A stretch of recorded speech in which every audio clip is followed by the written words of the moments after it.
Nickel packages. One Lions, one NFL playoffs through the playoffs. Let's do it. All right. First question of the Lions nickel package. Who will be the leading rusher for the Detroit Lions next season? Set it in stone, DeAndre Swift. Big year for him. And I know everybody's going to say, I fell for that trap last year.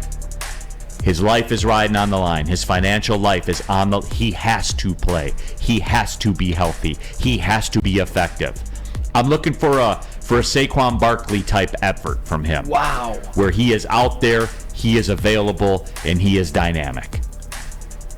I'm dropping the hammer on that one. It is unequivocally what's most DeAndre productive? Swift. Touchdowns, yardage, stuff like this. I'm hoping to get more of DeAndre Swift, but I still think they know that they got to be careful with them. So I'm going to say DeAndre Swift just because I hope so, but I think that, Jamal Williams, they re-signed, will probably have more touchdowns because of the way that they play him in the red zone and short yardage. So touchdowns, Jamal, re-signed, yardage, maybe Swift. I think you're going to see him utilized, too, in the passing game way more than we have in the past. Got to be available for that, though, Neal. No, I agree, 1,000%.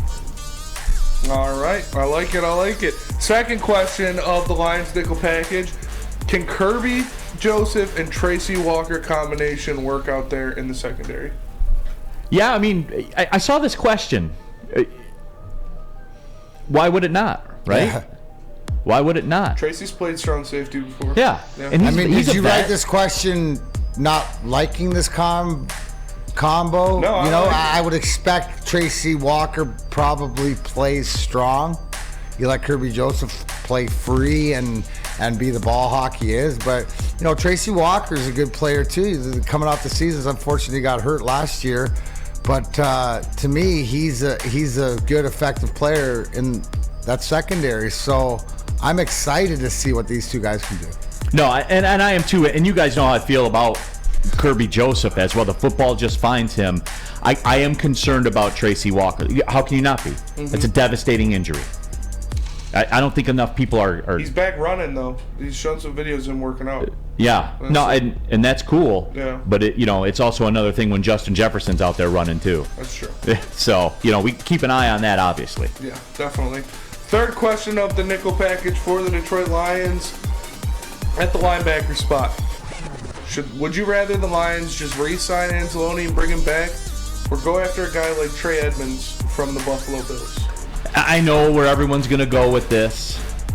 I know where Spenmo's going. He could, or my guy. You should have said on there. Yeah. My guy.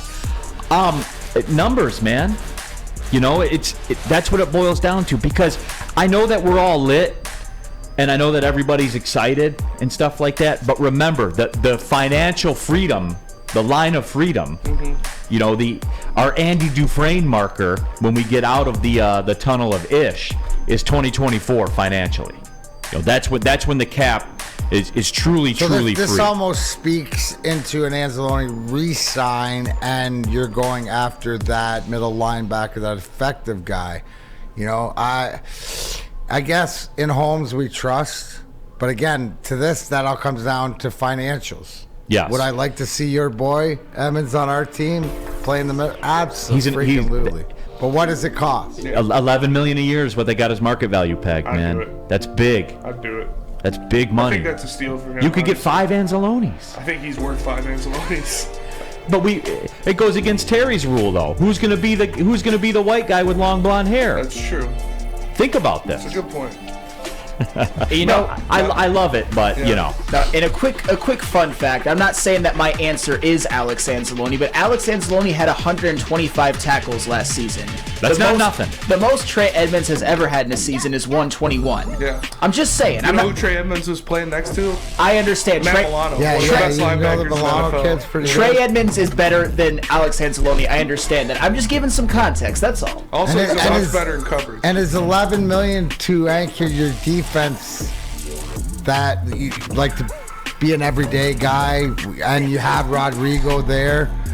Rodrigo, isn't fair to say he's more like I don't want to say a poor man's Matt Milano, but just growing into that sort of effectiveness. I just look at it immediately when we brought up the fact of I saw an article about Marshall Latimer and trading guys like 18. No, this is a better deal if you were going to do it right now at 11 or so.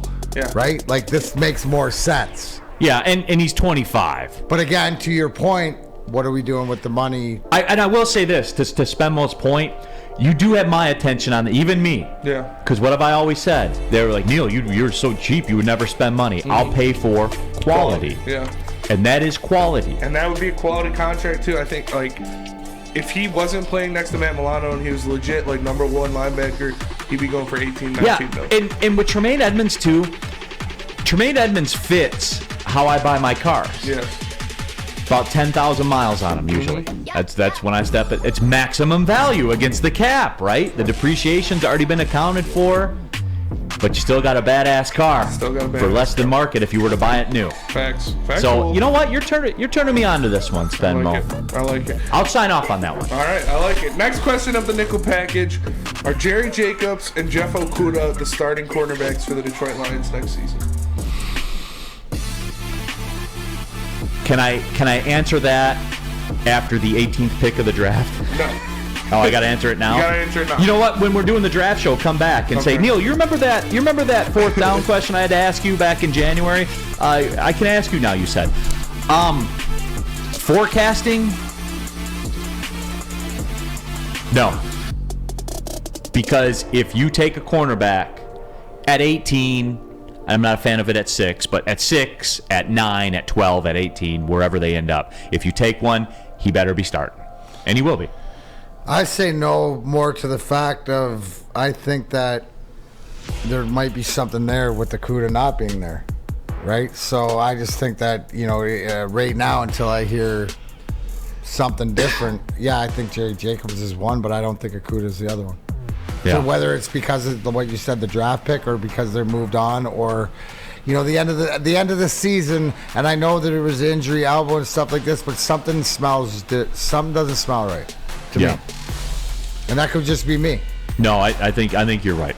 I think you're 100% right. Thanks. Yeah, that's fair. I really like Christian Gonzalez, I'll tell you that. And Emmanuel Forbes, second round pick out of Mississippi State, he was pretty good too. Our guy Lucas put me on him.